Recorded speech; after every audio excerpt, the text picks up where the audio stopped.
Good evening, everyone. Welcome to the Festival of Nature. My name is Sam, and I'm the event producer for the festival this year. I hope you're enjoying the festival so far. We've had an amazing first 2 days. We've had fantastic films, podcasts, workshops, and live events. And you might just have watched one of our films titled Simply the Pest. Filmed at Breaking Bread, this was part of a collaborative project between the Natural History Consortium and the University of the West of England, who invited students to form show and tell nature project teams. And tonight we're going to speak to one of the teams who came up with a really fantastic idea to have a comedy roast battle, pitting comedians against each other to either save or eradicate a pest animal species. Brutal, like absolutely brutal. So everyone, please say hello to two members of that team. We've got Caroline and we've got Mary. Hello, folks. Hi. Hello. How are you both doing? Good. Yeah, I'm good, thanks. Well, thank you so much for joining us this evening to have a chat about Simply the Pest. It's just finished over on YouTube. I'm sure that people have been enjoying which species was going to make it and which were not, sadly, going to make it through. But first of all, I'd really like to know, where did the idea for a comedy show about pests come from? I think it was quite a winding route, wasn't it? We started with trying to come up with nature things that weren't obvious, weren't boring.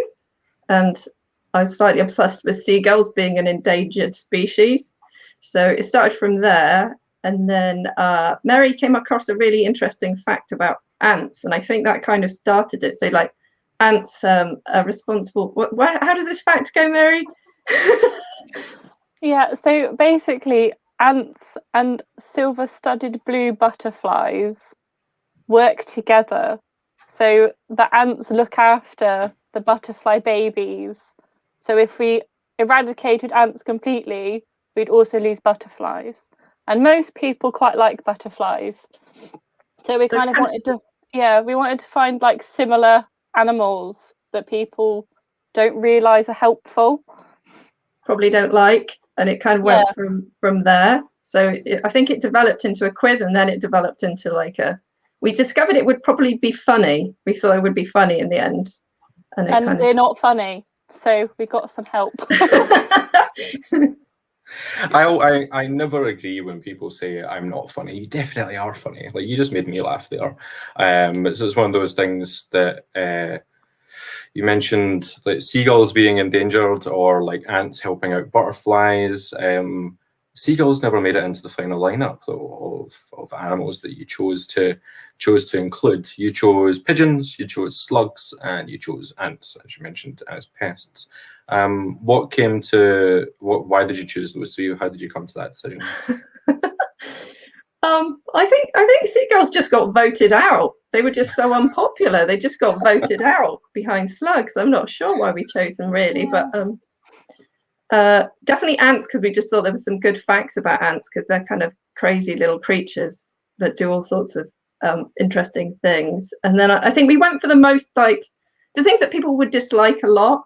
We thought it would be more challenging, really, to choose things people really didn't seem to like. That works. Like, pigeons are one of those things that they're absolutely beautiful birds. Like when you actually have a chance to stop and look at, like, say like a rock dove or even a feral pigeon. If you see one that maybe is like it's missing a foot, not great, but its feathers are always beautiful, like that kind of iridescence that they have. But they're always just looked on as these pests. And out of the three that you chose, did you expect the kind of ending that we got of which species were saved and which were chucked in the bin, essentially? I think, to be fair, I thought the person that got slugs would always have a very big challenge to sell slugs. But I think pigeons are a bit cuter, you know. They're an easier sell than slugs. Even I sometimes a little bit put off by them, but you know, I've learned lots of facts about them, so that's good.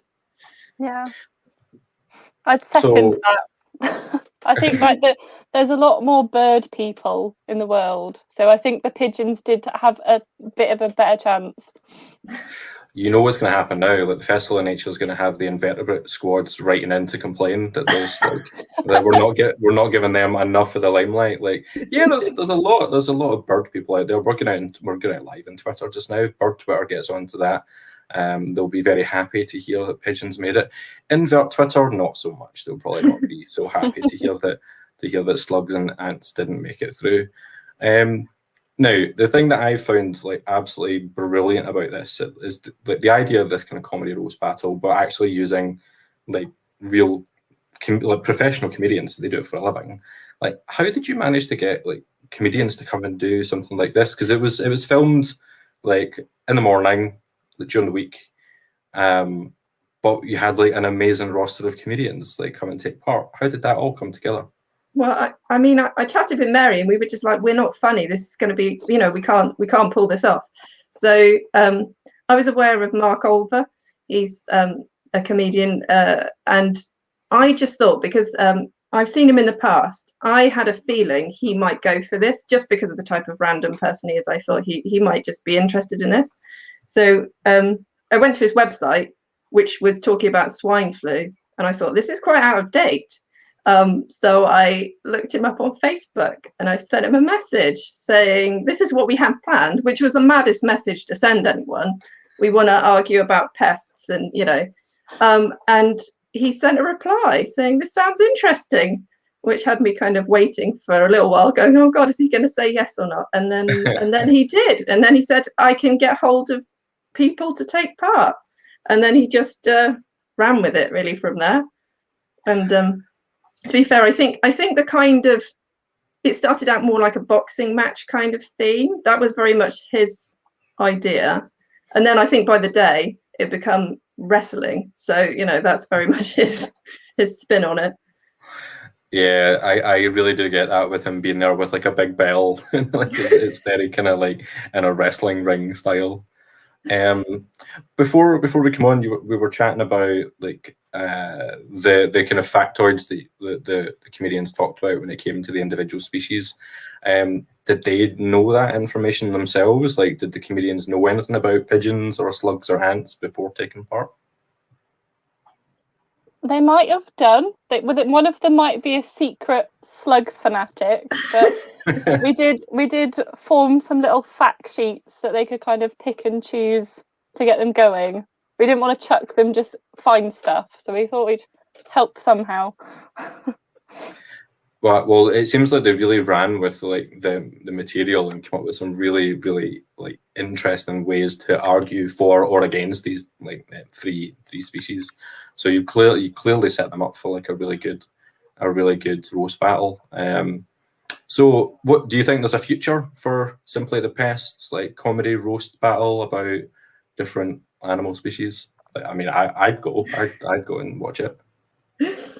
I don't know. I think that's down to I think, to be fair, I think Mark kind of made it his own. So I think you know, it would be down to him. He's got the power of roping in people that probably didn't know they were going to do it. So for instance, Pravanya, I hope I pronounced her name right. She was only roped into doing it like a day or two beforehand. So yeah, I think he's quite busy though. So I know he's doing warm up for Would I Lie to You right now. So yeah, but maybe he obviously likes random comedy. So maybe. Do you know what I'm seeing now? You've seen he's doing warm up for Would I Lie to You is for like David Mitchell and Bob Mortimer to have to argue. Can you imagine Bob Mortimer trying to like argue for like pigeons to be eradicated? He'd make you do it. I'd believe him. Like, I think I'd believe him. If Bob Mortimer like tried to convince me that like pigeons are not worthwhile for the earth. So yeah, I think that's where this idea needs to go. Was it an enjoyable experience? Like, I imagine it seems like it was really great fun. How did you both find it? Well, to be fair, I was quite worried till the day, and then as soon as I sat down, because I basically was a member of the audience, then it was great fun because I just got to watch it all kind of unfolding. So that was really good. Yeah, but up till then, it was quite nerve-wracking.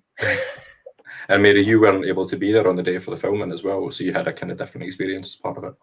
Yeah, I did. I was kind of like the background planning.